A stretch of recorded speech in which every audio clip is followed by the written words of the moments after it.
As hard as it is to believe, despite the daily threat of death from airstrikes and gunfire, life in Gaza does go on. Standing among the rubble, market stalls in the Jabalia refugee camp still manage to stock some fruit and vegetables. Negotiations with customers, however, are fraught. What little is available here is far from cheap, demand far outstripping supply. On top of all the destruction and damage, and on top of the occupation and the difficult situation, the prices are very high. Why is that? There is no food. We can't afford food. My son keeps screaming for bread. The bakeries are crowded and we cannot find gas to make it. The humanitarian situation in Gaza is more desperate than ever. The flow of UN aid in the devastated Palestinian territory heavily squeezed since the start of military operations in Rafah in South Gaza. That had been a key gateway into the enclave from Egypt.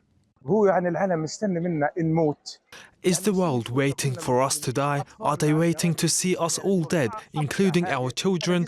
This is the worst thing to happen. My body might be able to tolerate the hunger because I have eaten in my life and I have had water in my life. But what about the children?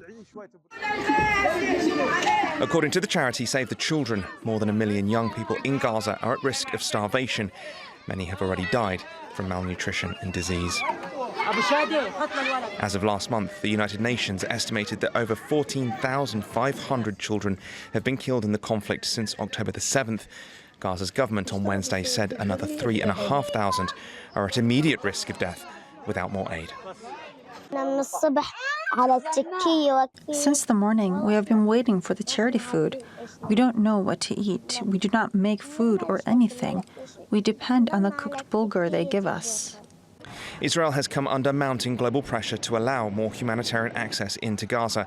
It says, however, there's no limit on aid supplies, blaming the UN and others for slow deliveries.